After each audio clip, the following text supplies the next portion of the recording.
ಪ್ರೀತಿಯ ಸಾರ್ವತ್ರಿಕ ಸಭೆಗೆ ಯೇಸು ಕ್ರಿಸ್ತನ ಹೆಸರಿನಲ್ಲಿ ವಂದನೆಗಳು ಸಲ್ಲಿಸ್ತಾ ಇದ್ದಾನೆ. ದೇವರ ನಾಮಕ್ಕೆ ಸ್ತೋತ್ರವಾಗಲಿ. ಮತ್ತೊಂದು ಸಾರಿ ಬಿತ್ತುವನ ಸಮಯ ಈ ಕಾರ್ಯಕ್ರಮಕ್ಕೆ ನಿಮ್ಮೆಲ್ಲರಿಗೂ ಕೂಡ ಸ್ವಾಗತ ಬಯಸ್ತಾ ಇದ್ದಾನೆ. ಈ ಆತ್ಮೀಯ ಯಾತ್ರೆಯಲ್ಲಿ ಅನೇಕ ದೇವ ನಂಬಿರುವಂಥ ಮಕ್ಕಳಿಗೆ ಇರುವಂಥ ಒಂದು ಆಸೆ ಏನು ಅಂತಂದರೆ, ನಾನು ದೇವರನ್ನ ನೋಡಬೇಕು ಅಥವಾ ನಾನು ದೇವರ ಸ್ವರವನ್ನು ಕೇಳಿಸಿಕೊಳ್ಳಬೇಕು, ನಾನು ದೇವರ ದರ್ಶನಗಳನ್ನು ಕಾಣಬೇಕನ್ನುವಂಥ ಆಸೆ ಪ್ರತಿಯೊಬ್ಬನಿಗೂ ಇರುತ್ತೆ. ಪ್ರತಿಯೊಬ್ಬ ಮಕ್ಕಳಿಗೂ ಅಂದರೆ ದೇವರ ನಂಬಿರುವಂಥ ಪ್ರತಿಯೊಬ್ಬರಿಗೂ ಇರುವಂಥದ್ದಾಗಿದೆ. ಆದರೆ ಕೆಲವರು ಸಾಕ್ಷಿಗಳನ್ನು ಕೇಳ್ತೇವೆ ನಾವು. ದೇವರು ನನ್ನ ಜೊತೆ ಮಾತಾಡಿದನು, ಆತನ ಸ್ವರ ನಾನು ಕೇಳಿಸಿಕೊಂಡೆ, ಅನಂತರ ದೇವರು ದರ್ಶನವಾಯಿತು, ನನಗೆ ದೇವರನ್ನ ನೋಡಿದ್ದಾನೆ. ಹಾಗೆ ಹೇಳೋರೆಲ್ಲರೂ ಕೂಡ ಅವು ಸುಳ್ಳಲ್ಲ, ನಿಜ. ಯಾಕಂದರೆ 2003 ಜನವರಿ 23ನೇ ತಾರೀಕು ನಾನು ಕೂಡ ದೇವರ ಮಹಾ ಬೆಳಕನ್ನು ನನ್ನ ಮುಖದ ಮೇಲೆ ಪ್ರಕಾಶಮಾನವಾಗಿ ಬೀಳೋದನ್ನು ನೋಡಿದ್ದೇನೆ. ಒಂದ್ಸರಿ ಆತನ ಸ್ವರವನ್ನು ಕೂಡ ನಾನು ಕೇಳಿದ್ದೇನೆ. ಬ್ರದರ್, ಏನು ಹೇಳಲಿಕ್ಕೆ ಹೋಗ್ತಾ ಇದ್ದಾರೆ ನೀವು ಇವತ್ತು ಅಂತಂದರೆ, ಯೇಸು ಕ್ರಿಸ್ತನು ಯಾರಿಗೆ ಕಾಣಿಸಿಕೊಳ್ತಾನೆ ಅಥವಾ ಯೇಸು ಕ್ರಿಸ್ತರು ಯಾರಿಗೆ ಆತನ ಸ್ವರವನ್ನು ಕೇಳಿಸುವಂತೆ ಮಾಡ್ತಾನೆ.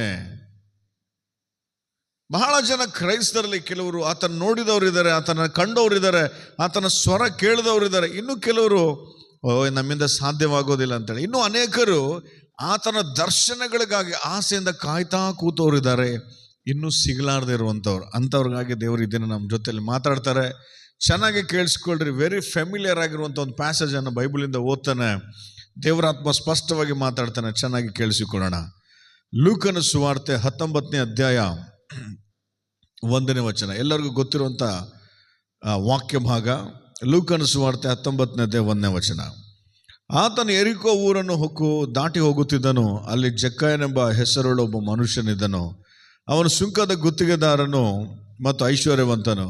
ಅವನು ಯೇಸು ಎಂಥವನೆಂದು ನೋಡಲು ಅಪೇಕ್ಷಿಸಿದರೂ ತಾನು ಗಿಡ್ಡವನಾಗಿದ್ದರಿಂದ ಜನರ ಗುಂಪಿನ ನಿಮಿತ್ತ ನೋಡಲಾರದೆ ಹೋದನು. ಆದ ಕಾರಣ ಆತನನ್ನು ನೋಡುವುದಕ್ಕಾಗಿ ಮುಂದೆ ಓಡಿ ಹೋಗಿ ಆತನು ಬರುತ್ತಿರುವ ಮಾರ್ಗದಲ್ಲಿದ್ದ ಆಲದ ಮರವನ್ನು ಹತ್ತಿದನು. ಈ ವಾಕ್ಯ ಭಾಗ ನಮ್ಮೆಲ್ಲರಿಗೂ ಚೆನ್ನಾಗಿ ಗೊತ್ತಿರುವಂಥ ವಾಕ್ಯ ಭಾಗ. ಆದರೆ ಈ ವಾಕ್ಯದಲ್ಲಿರುವಂಥ ಸತ್ಯ ನಮ್ಮಲ್ಲಿ ಅನೇಕರಿಗೆ ತಿಳಿದುಕೊಳ್ಳಾರದೆ ಹೋಗ್ತಾ ಇದ್ದಾವೆ. ಅದು ಪ್ರಶ್ನೆ ಇಲ್ಲಿ. ಯೆರಿಕೋ ಊರನ್ನ ಯೇಸು ಕ್ರಿಸ್ತರು ದಾಟಿ ಹೋಗುವಂಥ ಸಂದರ್ಭದಲ್ಲಿ ಇಲ್ಲಿ ಜಕ್ಕಯ್ಯ ಅನ್ನುವಂಥ ಒಬ್ಬ ಸುಂಕದವನು, ಟ್ಯಾಕ್ಸ್ ಕಲೆಕ್ಟರ್, ಇವನು ಯೇಸು ಕ್ರಿಸ್ತನನ್ನು ನೋಡೋದಕ್ಕೆ ಎಷ್ಟು ಅಪೇಕ್ಷೆ ಇದ್ರೂ ಕೂಡ ಅವನು ಗಿಡ್ಡವನಾಗಿರೋದ್ರಿಂದ ಯೇಸು ಕ್ರಿಸ್ತನ ನೋಡಲಾರ್ದೆ ಹೋದನು ಅಂತ ವಾಕ್ಯದಲ್ಲಿ ಹೇಳುತ್ತೆ. ಆದರೆ ಇಲ್ಲಿ ವಾಕ್ಯ ಭಾಗದಲ್ಲಿ ನೋಡ್ತವೆ, ಇವನು ಹೋಗಿ ಯೇಸು ಕ್ರಿಸ್ತನ ಯಾವ ದಾರಿನಲ್ಲಿ ಬರ್ತಾನೋ ಅದೇ ದಾರಿಯಲ್ಲಿ ಒಂದು ಆಲದ ಮರವನ್ನು ಹತ್ತಿ ಕೂತ ನಂತರ ಯೇಸು ಕ್ರಿಸ್ತನ ಅಲ್ಲಿಗೆ ಆ ದಾರಿ ಮಾರ್ಗವಾಗಿ ಹೋಗೋ ಸಂದರ್ಭದಲ್ಲಿ ಅವನನ್ನು ನೋಡಿ, ಜಕ್ಕಯ್ಯನೇ ನೀನು ಕೆಳಗಿಳಿದು ಬಾ. ಅವನಿಗೆ ಒಂಥರ ಆಶ್ಚರ್ಯ ಆಗುತ್ತೆ. ಜಕ್ಕಯ್ಯನ ಕೆಳಗೆ ಬರ್ತಾನೆ. ನಂತರ ಯೇಸು ಕ್ರಿಸ್ತರು ಅವನು ಜಕ್ಕಯ್ಯನ ನೋಡ್ಬೇಕು ಅನ್ಕೊಂಡು, ಆದರೆ ಯೇಸು ಕ್ರಿಸ್ತರು ಏನು ಮಾಡಿದ್ರು, ಅವ್ರ ಮನೆಗೆ ಹೋದ್ರು. ವಾಕ್ಯದಲ್ಲಿ ನೋಡ್ತವೆ, ಮನೆಗೆ ಹೋಗಿ ಅವ್ರ ಮನೇಲಿ ಊಟ ಮಾಡ್ತಾ ಇದ್ದಾನೆ. ಜನ ಎಲ್ಲ ಬೇರೆಯವರೆಲ್ಲ ಬೇರೆ ಬೇರೆ ಥರ ಮಾತಾಡ್ತಾರೆ, ಗುಣಗ್ತಾರೆ. ಪಾಪಿ ಮನೆಗೆ ಯೇಸು ಕ್ರಿಸ್ತನ ಹೋಗಿದ್ದಾನಂತ ಕೂಡ ಅಂತಾರೆ. ಅದಾದ ನಂತರ ಇಲ್ಲಿ ಆ ಜಕ್ಕಯ್ಯನ ಸಂಪೂರ್ಣವಾಗಿ ಬದಲಾಗ್ತಾನೆ. ತಾನು ಅನ್ಯಾಯವಾಗಿ ತೆಗೆದುಕೊಂಡಿರುವಂಥ ಎಲ್ಲ ಆಸ್ತಿಯನ್ನು 4ರಷ್ಟು ವಾಪಸ್ ಕೊಡ್ತಾನೆ. ನಂತರ ತನಗಿರುವಂಥ ಅರ್ಧದಷ್ಟು ಆಸ್ತಿಯನ್ನು ಬಡವರಿಗೆ ಕೊಟ್ಬಿಟ್ಟು ಅಬ್ರಹಾಮನ ವಂಶಕ್ಕೆ ಸೇರಿದವನಾಗ್ತಾನೆ. ಇದು ಇಲ್ಲಿ ನಡೆದಂಥ ಘಟನೆ. ಆದರೆ ದೇವರಾತ್ಮ ನಮ್ಮ ಜೊತೆ ಮಾತನಾಡಬೇಕಾಗಿರುವಂಥ ಒಂದು ಇಂಪಾರ್ಟೆಂಟ್ ಆಗಿರುವಂಥ ವಿಷಯ ಏನು ಅಂತಂದರೆ, ಇಲ್ಲಿ ಜಕ್ಕಯ್ಯನಿಗೆ ಯೇಸು ಕ್ರಿಸ್ತನನ್ನು ನೋಡಬೇಕನ್ನುವಂಥ ಆಸೆ ಬಂತು. ಈಗ ನಮ್ಮೆಲ್ಲರಿಗೂ ಕೂಡ ಯೇಸು ಕ್ರಿಸ್ತನನ್ನು ನೋಡಬೇಕು, ಯೇಸು ಕ್ರಿಸ್ತನ ಸ್ವರ ಕೇಳಬೇಕು, ಆತನ ದರ್ಶನಗಳನ್ನು ಕಾಣಬೇಕನ್ನೋಂಥ ಆಲೋಚನೆ ನಮಗಿದೆ ತಾನೇ? ಇದೆ. ಸೇಮ್ ಜಕ್ಕಯ್ಯನ ಥರ ನಾವು ಕೂಡ. ಆದರೆ ಜಕ್ಕಯ್ಯನಿಗೆ ಆ ಆಲೋಚನೆ ಬಂದ ನಂತರ ಏನು ಮಾಡಿದ್ನು ಅಂತಂದರೆ, ಅವನಿಗೆ ಗೊತ್ತಾಯಿತು ಅವನ ಲಿಮಿಟೇಷನ್ಸ್ ಏನಿತ್ತು. ಗಿಡ್ಕಿದ್ದ, ಆಮೇಲೆ ಜನರೆಲ್ಲರೂ ಕೂಡ ಅಡ್ಡಡ್ಡ ಇದ್ರು. ಒಂದು ಐಡಿಯಾ ಹಾಕಿದ್ನು, ಏನಂತೇಳಿ, ಓಡಿ ಹೋಗಿ ಆಲದ ಮರ ಹತ್ತುತ್ತಾ ಇದ್ದಾನೆ ಅವನು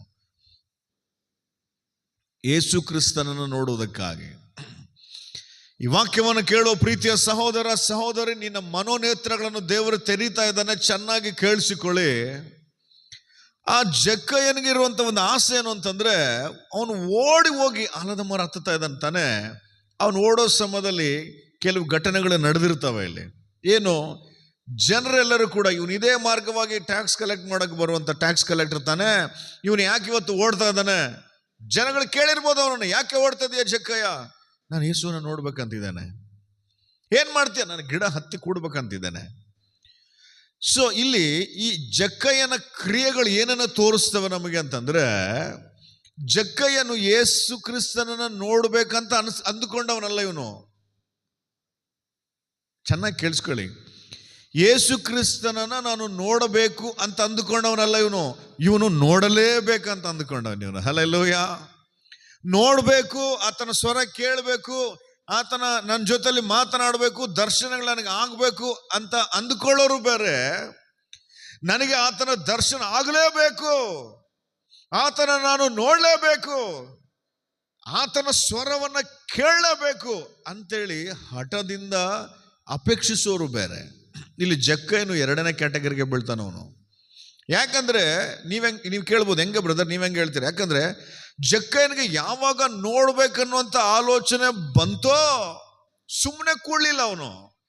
ಅಡ್ಡಿ ಆಟಂಕಗಳು ನೂರಿದ್ವು, ಜನರು ಅಡ್ಡಿದ್ರು, ಅವನ ಹೈಟು ಸಮಸ್ಯೆ ಆಗಿತ್ತು. ಆದರೆ ನೋಡ್ಲೇಬೇಕನ್ನೋನು ಏನ್ ಮಾಡ್ತಾನೆ, ಪ್ರಯಾಸ ಪಟ್ಟು ಓಡ್ ಹೋಗಿ ಆಲದ ಮರ ಹತ್ತು ಸುಲಭ ಅನ್ಕೊಂಡ್ರೆ ಗಿಡ್ರು ನೋ, ತುಂಬ ಪ್ರಯಾಸ ಪಟ್ಟು ಹತ್ತಿರ್ತಾನೆ. ಯಾರ ಕಡೆ ಹೆಲ್ಪ್ ತಗೊಂಡಿರ್ತಾನೆ, ಬ್ರದರ್ ಸ್ವಲ್ಪ ಕೈ ಹಿಡೀರಿ ನನ್ನ ಮೇಲೆ ಹತ್ತಿ ಕೊಡ್ತಾನೆ. ಯಾಕೆ? ಯೇಸು ಕ್ರಿಸ್ತನನ್ನು ನೋಡ್ಲೇಬೇಕು ಇವತ್ತು.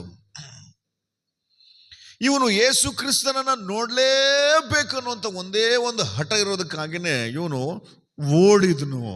ಹಲ್ಲೆಲೂಯ. ಆಮೇಲೆ ಮರವನ್ನ ಹತ್ತಕ್ಕಾಗಲಾರದೆ ಹೋದಾಗಿ ಕೂಡ ಹತ್ತಿ ಕೂತನು. ಇದನ್ನ ಎಲ್ಲ ಯೇಸು ಕ್ರಿಸ್ತನು ಗಮನಿಸ್ತಾ ಇದ್ದನು ಅಂದ್ರೆ ಅಲ್ಲಿ ನೋಡ್ಲಿಲ್ಲ, ನೇರವಾಗಿ ಆತನ ಏನಂತಾರೆ ಸರ್ವಜ್ಞಾನಿ ಆಗಿರೋದಕ್ಕಾಗಿ ಮನಸ್ಥಿತಿಗಳು ಗೊತ್ತು ಆತನಿಗೆ, ಯಾರ್ಯಾರು ಯಾವ ರೀತಿ ಇದ್ದಾರೆ ನನ್ನ ಹಿಂಬಾಲಿಸೋರು ಅಂತೇಳಿ. ಆ ಜಕ್ಕಯ್ಯನ ಆಲದ ಮರ ಹತ್ತಿರುವಂತ ಮಾರ್ಗದಲ್ಲೇ ಬರ್ತಾ, ಓ ಜಕ್ಕಯ್ಯ ಬಾರೋ ಕೆಳಗ, ನೀನು ಯಾಕೆ ಸ್ವಾಮಿ ನೀನು ನನ್ನನ್ನು ನೋಡ್ಲೇಬೇಕು ಅನ್ಕೊಂಡಿದ್ದಿ ತಾನೆ? ಅದಕ್ಕೆ 2ರಷ್ಟು ಆಶೀರ್ವಾದ ಇದೆ ನಿನಗೆ. ಯಾಕೆ? ನಾನು ನಿಮ್ಮನೆಗೆ ಬಂದ್ಬಿಡ್ತೇನೆ. ಹಲ್ಲೆಲೂಯ. ಜಕ್ಕಯ್ಯನಿಲ್ಲಿ ನೋಡ್ಬೇಕಂತೇಳಿ ಹೆಂಗನ್ನ ಮಾಡಿ ನೋಡ್ಲೇಬೇಕನ್ನಂತ ಹಠ. ಸ್ವಲ್ಪ ನೋಡಿದ್ರೆ ಸಾಕು ಯೇಸು ಕ್ರಿಸ್ತನನ್ನ, ಆತನ ಮುಖ ಸ್ವಲ್ಪ ಕಂಡ್ರೆ ಸಾಕು ನನಗೆ, ಇಷ್ಟು ಜನರ ಗುಂಪಿನಲ್ಲಿ ನಡ್ಕೊಂಡು ಹೋಗ್ತಾ ಇದ್ದಾನೆ ತಾನೆ, ಹಿಂದೆಂದನು ಕೂದಲ ಕಂಡ್ರೆ ಸಾಕು, ಮುಂದೆಂದು ಸ್ವಲ್ಪ ಮುಖ ನೋಡಿದ್ರೆ ಸಾಕು ಅನ್ನುವಂಥ ಒಂದು ಆಸೆ ತೀವ್ರತೆ ಅವನಲ್ಲಿ ಜಾಸ್ತಿ ಆದಾಗ ಮರ ಹತ್ತಿ ಕೂತಿರೋ ಆ ಆಸೆಯ ತೀವ್ರತೆಯನ್ನ ಯೇಸು ಕ್ರಿಸ್ತನ ಗಮನಿಸಿ ಏನ್ ಮಾಡ್ತಾ ಇದ್ದಾನಂದ್ರೆ, ಕೆಳಗೆ ಬಾ, ನಾನು ನಿನ್ನ ಜೊತೆಗೆ ಬರ್ತೇನೆ, ನಿಮ್ಮ ಮನೇಲಿ ಊಟ ಮಾಡ. ಅಂದ್ರೆ ನಮ್ಮ ಆಸೆಯ ತೀವ್ರತೆಗಳು ಹೆಚ್ಚಾದಾಗ ದೇವರ ಕಡೆ ನಾವು ಏನೋ ಒಂದು ಮಾಡ್ತಾ ಹೋಗ್ತೇವೆ ತಾನೆ, ಅದಕ್ಕೆ 2ರಷ್ಟು ಆಶೀರ್ವಾದ ಇರುತ್ತೆ ಅಂತೇಳಿ ದೇವ್ರ ವಾಕ್ಯ ಹೇಳ್ತೀರಿ. ಹಲ್ಲೆಲೂಯ. ಜಕ್ಕಯ್ಯನು ನೋಡ್ಬೇಕಂದ್ರೆ ಅವ್ರ ಮನೆಗೆ ಹೋದ್ನು ಯೇಸು ಸ್ವಾಮಿ. ಎಷ್ಟು ಒಳ್ಳೆ ದೇವರು ಯೇಸು ಕ್ರಿಸ್ತರು. ಎಲ್ಲರೂ ಜೋರಾಗಿ ಹೇಳೋಣ ಹಲ್ಲೆಲೂಯ, ಹಲ್ಲೆಲೂಯ. ಅದಕ್ಕಾಗಿ ವಾಕ್ಯ ಕೇಳುವಂತ ಪ್ರೀತಿಯ ಸಹೋದರ ಸಹೋದರಿ, ಇಲ್ಲಿ ಒಂದು ವ್ಯತ್ಯಾಸವನ್ನು ಗಮನಿಸಬೇಕಾಗಿರೋದೇನು ಅಂತಂದ್ರೆ, ಜಕ್ಕಯ್ಯನಿಗೆ ಯೇಸು ಕ್ರಿಸ್ತನನ್ನ ನೋಡಲೇಬೇಕು ಅನ್ನೋ ಸ್ವಭಾವ. ಅದಕ್ಕಾಗಿ ಓಡಿ ಹೋಗಿ ಅವರಿವರ ಸಹಾಯದಿಂದ ಮರ ಹತ್ತಿ ಕೂತ್ಕೊಳ್ಳುವಂಥ ಪ್ರಯಾಸ. ಇವತ್ತು ನಾವು ಕೂಡ ಯೇಸು ಕ್ರಿಸ್ತನನ್ನು ನೋಡಲೇಬೇಕು ಅಂತ ಅಂದವರೆಲ್ಲರಿಗೂ ಕೂಡ ದೇವರು ಕಂಡಿದ್ದಾನೆ. ಆತನ ಸ್ವರವನ್ನು ಕೇಳಲೇಬೇಕು ಅಂತ ಆತನ ಪಾದದ ಬಳಿಯಲ್ಲಿ ಕೂತವ್ರಿಗೆಲ್ಲರಿಗೂ ಆತನ ಸ್ವರ ಕೇಳಿಸಿದ್ದಾನೆ. ಆತನ ಒಂದು ದರ್ಶನ ಬೇಕೇ ಬೇಕು ಅಂತೇಳಿ ಗಂಟೆ ಗಟ್ಟಲೆ, ಅಂದರೆ ವಾಣಾಮಟಲ್ಲಿ ಏನು ಹೇಳ್ತದೆ ಅಂದರೆ, ಆ ಆಸೆಯ ತೀವ್ರತೆ ಬೇಕೇ ಬೇಕು ಅನ್ನುವಂಥವ್ರಿಗೆ ದೇವರು ಕಂಡಿದ್ದಾನೆ, ಕಾಣಿಸ್ತಾನೆ ಕೂಡ. ಇವತ್ತು ನಾವೇನು ಮಾಡ್ತಾ ಇದ್ದೇವೆ ಅಂದರೆ, ಆಲಯಕ್ಕೆ ಹೋಗ್ತವೆ, ಈ ದಿನ ದೇವರು ನನ್ನ ಜೊತೆಲಿ ಮಾತಾಡಲೇಬೇಕು, ವಾಕ್ಯದ ಮುಖಾಂತರ ಮಾತಾಡ್ತಾರೆ, ಓಕೆ, ಆತನ ಸ್ವರ ಕೇಳಲೇಬೇಕು ಅಂತ ಹೋಗೋರು ಬೇರೆ, ಆತನ ಸ್ವರ ಕೇಳಬೇಕು ಅನ್ನೋನು 11 ಗಂಟೆಗೆ ಬರ್ತಾನೆ ಚರ್ಚ್ಗೆ, 10 ಬರ್ತಾನೆ, ಆರಾಧನೆ ಮುಗಿದ್ಮೇಲೆ ಬರ್ತಾನೆ. ಕೇಳಲೇಬೇಕು ಅನ್ನೋನು ವಾರ ಪೂರ್ತಿ ಪ್ರಾರ್ಥನೆ ಮಾಡ್ಕೊಂಡಯ್ಯ, ನಿನ್ನ ಸನ್ನಿಧಾನದಲ್ಲಿ ಹೇಗಾದರೂ ನನ್ನ ಜೊತೆ ಮಾತಾಡಿ ಇವತ್ತು ನಿನ್ನ ಸ್ವರನ ಕೇಳ್ಬೇಕಂತೇಳಿ ಯಾರು ಬರೋದಕ್ಕಿಂತ ಮುಂಚೆ ಬಂದು ಕೂತಿರ್ತಾನೆ. ಅಂದರೆ ಜಕ್ಕಯ್ಯ ನೋಡ್ಬೇಕು ಅನ್ಕೊಂಡಿದ್ರೆ ಸುಮ್ಮನೆ ಇರ್ತಾ ಇದ್ದೇನೋ, ನೋಡಲೇಬೇಕು ಅನ್ಕೊಂಡಿದ್ದಕ್ಕೆ ಎಕ್ಸ್ಟ್ರಾ ಎಫರ್ಟ್ ತಗೊಂಡು. ಸೇವೆ ವಾಕ್ಯ ಕೇಳುವಂಥ ನೀನು ನಾನು ನೋಡಲೇಬೇಕು ದೇವರನ್ನ, ದೇವರನಿಗೆ ಕಾಣಿಸ್ಲೇಬೇಕು, ಆತನ ದರ್ಶನ ಹೊಂದಲೇಬೇಕು ಅನ್ನೋದಾದರೆ extra effort we will put, extra effort ಆಗ್ತವೆ. ಏನದು? ಹೆಚ್ಚಿನ ಸಮಯ ಆತನ ಸನ್ನಿಧಾನದಲ್ಲಿ ಆತನ ಕಾಣಿಸೋ ತನಕ ನಾನು ಹೋಗಲ್ಲ ಎದ್ದು. ನಿರಾಶೆ ನಿಸ್ಪೃಹತೆಗಳ ಅಡ್ಡಿ ಆಟಂಕಗಳು ಎಷ್ಟೇ ಇರಲಿ, ಇಲ್ಲ ಆತನ ಸ್ವರ ಕೇಳಲೇಬೇಕು ನಾನು. ಉಪವಾಸ ಕೂಡುವಂಥ ಜನ. ಅದಕ್ಕೆ ವಾಕ್ಯದಲ್ಲಿ ಬರೆದಿದೆ, ಇಲ್ಲಿ ಯೆರೆಮೀಯನ ಗ್ರಂಥದಲ್ಲಿ 29ನೇ ಅಧ್ಯಾಯ 12ನೇ ವಚನ, ನನ್ನನ್ನು ಪ್ರಾರ್ಥಿಸಲು ಹೋಗುವಿರಿ. ಹಿಂದಿಂದ ಓದೋಣ. ನೀವು ನನಗೆ ಮೊರೆ ಇಡುವಿರಿ, ನನ್ನನ್ನು ಪ್ರಾರ್ಥಿಸಲು ಹೋಗುವಿರಿ, ನಾನು ಕಿವಿಗೊಡುವೆನು. ನೀವು ನನ್ನನ್ನು ಹುಡುಕುವಿರಿ, ಮನಪೂರ್ವಕವಾಗಿ ಹುಡುಕಿದಾಗ ನನ್ನನ್ನು ಕಂಡುಕೊಳ್ಳುವಿರಿ. Remember this. ಪ್ರೀತಿಯ ಸಹೋದರ ಸಹೋದರಿ, ಆಲಯಕ್ಕೆ ಎಷ್ಟು ಸಾರಿ ಮನಪೂರ್ವಕವಾಗಿ ಹೋಗಿದ್ದೇವೆ ದೇವರ ಜೊತೆ ಮಾತಾಡಲೇಬೇಕಂತೇಳಿ. ದೇವರ ವಾಕ್ಯ ಧ್ಯಾನಿಸುವುದಕ್ಕೆ ಕೂತ್ಕೊಂಡಾಗ ದೇವರೇ ನಿನ್ನ ಸ್ವರವನ್ನು ಕೇಳಲೇಬೇಕಂತೇಳಿ ಮನಪೂರ್ವಕವಾಗಿ. ಇವತ್ತು ಅನೇಕ ಕ್ರೈಸ್ತರು, ದೇವರ ನಂಬಿರುವಂಥ ಮಕ್ಕಳು ಯಾಕೆ ದೇವರ ಸ್ವರ ಕೇಳ್ತಾ ಇಲ್ಲ, ದೇವರ ದರ್ಶನಗಳಿಗೆ ಕಾಣಿಸ್ತಾ ಇಲ್ಲ, ಇನ್ನು ಬೇರೆಯವ್ರು ಹೇಳೋದೆಲ್ಲ ಸುಳ್ಳ? ಇಲ್ಲ, ಅವ್ರಿಗೆ ದೇವ್ರು ಕಾಣಿಸಿದ್ದಾನೆ, ದೇವ್ರು ಅವ್ರ ಜೊತೆ ಮಾತಾಡ್ತಾ ಇದ್ದಾನೆ, ದರ್ಶನಗಳಿದ್ದಾವೆ, ಅವ್ರಿಗೆ ಅಭಿಷೇಕ ಇದೆ. ಇನ್ನು ಕೆಲವ್ರಿಗೆ ಯಾಕೆ ಇಲ್ಲ? ಸುಮ್ಮನೆ ಆಸೆ ಇದೆ ನಮಗೆ, ದೇವ್ರು ನೋಡ್ಬೇಕನ್ನೋ ಆಸೆ, ದೇವ್ರ ಜೊತೆ ಮಾತನಾಡುವ ಆಸೆ ಬೇರೆ, ಆ ಹಠ ಬೇರೆ. ಈ ಜಕ್ಕಯ್ಯನಿಗೆ ಒಂದು ವೇಳೆ ಯೇಸುವನ್ನು ನೋಡ್ಬೇಕನ್ನುವಂಥ ಆಸೆ ಇದ್ದಿದ್ರೆ ಅಲ್ಲಿರೋ ಅಡೆತಡೆಗಳಿಗೆಲ್ಲ ಏನು ಮಾಡ್ತಾ ಇದ್ದ ಅಂದರೆ ಇವನು, ಈಗ ನೋಡೋಕ್ಕಾಗಲ್ಲ ಬಿಡಪ್ಪ, ಇಷ್ಟೊಂದು ಜನ ಇದ್ದಾರೆ, ಇನ್ನೊಂದ್ಸರಿ ನೋಡೋಣ ಅಂತ ಪೋಸ್ಟ್ಪೋನ್ ಮಾಡ್ತಾ ಇದ್ನು. ಬಟ್ ಓಡ್ತಾ ಇದ್ದಾನೆ. ನಂತರ ಮರ ಹತ್ತುತ್ತಾ ಇದ್ದಾನೆ, ಸಹಾಯ ಅವ್ರಿವ್ರದ್ದು ತಗೊಂಡು. ಯಾಕೆ? ನೋಡಲೇಬೇಕನ್ನೋರ ಸ್ವಭಾವ. ನಮಗಿವತ್ತು ದೇವರು ಮಾತಾಡಬೇಕು ಅಂತ ಅಂದ್ಕೊಂಡವ್ರು ಸುಮ್ಮನೆ ಬರ್ತವೆ ಚರ್ಚ್ಗೆ, ಸುಮ್ಮನೆ ಪ್ರಾರ್ಥನೆ ಮಾಡ್ಕೋತವೆ, ಸುಮ್ಮನೆ ಮೀಟಿಂಗ್ಗಳನ್ನು ಅಟೆಂಡ್ ಮಾಡ್ತವೆ, ಸುಮ್ಮನೆ ಎಲ್ಲ ಜಸ್ಟ್ ಫಾರ್ ನೇಮ್ ಸೇಕ್, ಮಾಮೂಲಾಗಿ ಆಸೆಯಿಂದ. ಆಸೆಗಳು ವರ್ಕೌಟ್ ಆಗಲ್ಲ ದೇವ್ರ ಮುಂದೆ. ತೀವ್ರತೆ ಬೇಕು ದೇವ್ರಿಗಾಗಿ, ವೈರಾಗ್ಯ ಬೇಕು.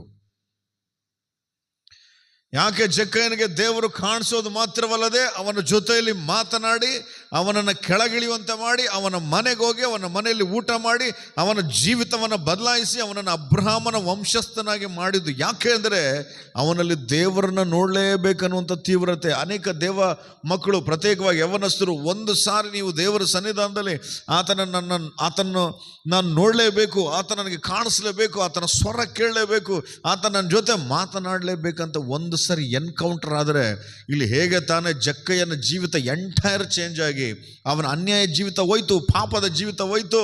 ಅಬ್ರಹಾಮನ ವಂಶಸ್ಥನಾಗಿ ಈಗಲೂ ನಾವು ನೆನ್ಪು ಮಾಡ್ಕೊಳ್ತೇವೋ, ನೀವು ಯಾರೇ ಆಗಿದ್ರೂ ಪರವಾಗಿಲ್ಲ, ಒಂದು ಸಾರಿ ಯೇಸುವನ್ನು ಎನ್ಕೌಂಟರ್ ಆದರೆ ನಿಮ್ದು ಎಂಟೈರ್ ಲೈಫೇ ಚೇಂಜ್ ಆಗೋಗ್ಬಿಡುತ್ತೆ. Hallelujah, hallelujah, hallelujah.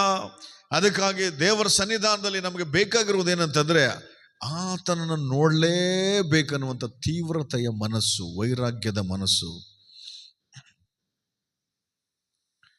ಸುಮಾರು ವರ್ಷಗಳು, ಸುಮಾರು ತಿಂಗಳುಗಳು ಪ್ರಾರ್ಥನೆ ಮಾಡಿ, ದೇವರೇ ನೀನು ನನಗೆ ಕಾಣಿಸ್ಬೇಕಂತೇಳಿ 2003 ಬೆನ್ನಿಹಿನ್ ಅವ್ರ ಮೀಟಿಂಗ್ ಹೋದಾಗ ಆಡು ಹಗಲೇ ಇನ್ನು ಪ್ರಾರ್ಥನೆ ಮಾಡ್ತಾ ಕೂತು ಊಟ ಬಿಟ್ಟು, ದೇವರೇ ನೀನು ನನಗೆ ಕಾಣಿಸ್ಲೇಬೇಕು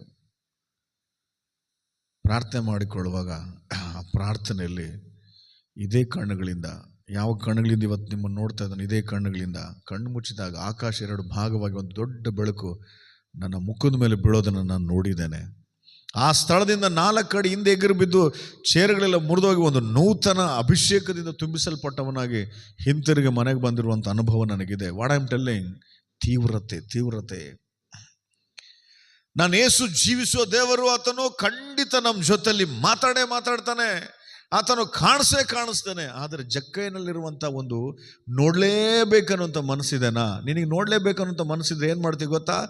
ನೆವಗಳು ಹೇಳೋದಿಲ್ಲ, ಟೈಮ್ ಅಡ್ಜಸ್ಟ್ ಮಾಡಿಕೊಂಡು ಪ್ರಾರ್ಥನೆ ಮಾಡ್ತೀಯ ನೀನು. ಆತನನ್ನು ಕಾಣಲೇಬೇಕನ್ನುವಂಥ ಮನಸ್ಥಿತಿ ನಿನ್ನಲ್ಲಿದ್ರೆ ಏನು ಮಾಡ್ತೀವಿ ಗೊತ್ತಾ? ಸ್ವಲ್ಪ ಹೊತ್ತು ಪ್ರಾರ್ಥನೆ ಮಾಡಿ ಬೇಸತ್ತು ಎದ್ದೋಗೋದಿಲ್ಲ, ಹೆಂಗಾದ್ರೂ ಮಾಡಿ ಪ್ರಾರ್ಥನೆಯಲ್ಲಿ ಕೂತ್ಕೊಂತೀಯ ಚೆನ್ನಾಗಿ. ಆರಾಧನೆಗಳಿಗೆ, ಮೀಟಿಂಗ್ಗಳಿಗೆ, ಪ್ರಾರ್ಥನೆಗಳಿಗೆ ಲೆಕ್ಕಿಲ್ಲದವನಂತೆ ಬರೋದಿಲ್ಲ ನೀನು. ಸರಿಯಾದ ಸಮಯಕ್ಕೇನೋ ಮುಂಚೆನೇ ಬಂದು ಕೂತು, ಅಪ್ಪ I want to see you, ನೀನು ನನಗೆ ಕಾಣಿಸ್ಬೇಕಂತೇಳಿ ಹೃದಯಪೂರ್ವಕವಾಗಿ ಪ್ರಾರ್ಥನೆ ಮಾಡೋ ಸ್ವಭಾವದಲ್ಲಿ ಇರ್ತೀಯ. ಅಡೆತಡೆಗಳನ್ನು ದಾಟಿ ಹೋಗಿ ಆತನ ನೋಡಲೇಬೇಕನ್ನುವಂಥ ಸ್ಥಿತಿಗೆ ಏನಂತಾರೆ ಸೇರ್ತೀಯ ನೀನು. ಜಕ್ಕಯ್ಯನಿಗೆ ಅಡೆತಡೆಗಳಿದ್ದವು ಸುತ್ತ ಜನರಿಂದ. ಅವನ ಹೈಟ್ ಸ್ವಭಾವ, ಅವನ ಬಲಹೀನತೆ ಅವನಿಗೆ ಅಡ್ಡಿಯಾಗಿತ್ತು. ಎಲ್ಲವನ್ನ ದಾಟ್ಕೊಂಡು ಮರ ಹತ್ತಿದನು ಅವನು. ಇವತ್ತು ನಾವು ಕೂಡ ದೇವರನ್ನ ನೋಡಲೇಬೇಕಂತ ಪ್ರಾರ್ಥನೆ ಕೂಡುವಾಗ, ನಾವು ದೇವರನ್ನ ಆತನ ಸ್ವರವನ್ನು ಕೇಳಲೇಬೇಕಂತೇಳಿ ಆತನ ಧ್ಯಾನದಲ್ಲಿ ಕೂಡುವಾಗ ಅನೇಕ ಸಾರಿ ಜನಗಳು ಅಡ್ಡ ಆಗ್ಬೋದೇನೋ ನಮಗೆ. ಅನೇಕ ಸಾರಿ ನಮ್ಮ ಬಲಹೀನತೆಗಳು ನಮ್ಗೆ ಅಡ್ಡ ಆಗ್ಬೋದೇನೋ. ಆ ಜಕ್ಕಯ್ಯನಿಗೆ ಅವನ ಗಿಡತನ ಹೇಗೆ ಅಡ್ಡ ಆಯಿತೋ ನಮಗೂ ಅಡ್ಡ ಆಗ್ಬೋದೇನೋ. ಆ ಬಲಹೀನತೆಗಳನ್ನು ಮೀರಿ, ಜನಗಳ ಅಡೆತಡೆಗಳನ್ನು ಮೀರಿ ಆ ಮರವನ್ನು ಹೇಗೆ ಹತ್ತಿದನೋ ಆ ಪ್ರಾರ್ಥನೆಯ ಶಿಖರವನ್ನು ನಾವು ಹತ್ತಿ ಕೂತು, ಅಯ್ಯ ನೀನು ನನಗೆ ಕಾಣಿಸ್ಲೇಬೇಕು ಅಂದಾಗ ದೇವರು ನಿನ್ನ ಜೊತೆ ಮಾತಾಡ್ತಾನೆ, ಆತ ನಿನಗೆ ಕಾಣಿಸ್ತಾನೆ. ಸೊ ಕೊನೆಯದಾಗಿ ಹೇಳೋ ವಿಷಯ ಏನಂತಂದರೆ, ಯಾರಿಗೆ ಆತನು ಕಾಣಿಸ್ತಾನಂದರೆ, ಯಾರಿಗೆ ಆತನು ಮಾತಾಡಿಸ್ತಾನಂದರೆ, ಯಾರು ಆತನ ದರ್ಶನವನ್ನು ಕಾಣ್ತಾನಂದರೆ ಆತನನ್ನು ನೋಡಲೇಬೇಕು ಅನ್ನೋರೇ ಹೊರತು ನೋಡ್ಬೇಕನ್ನೋ ಆಸೆ ಇರೋರಲ್ಲ. ಆತನ ಸ್ವರವನ್ನು ಕೇಳಲೇಬೇಕು ಅನ್ನೋರಿಗೆ ಆತನ ಸ್ವರ ಕೇಳಿಸ್ತಾನೆ ಹೊರತು ಕೇಳಬೇಕನ್ನೋ ಆಸೆ ಇರೋರಿಗಲ್ಲ.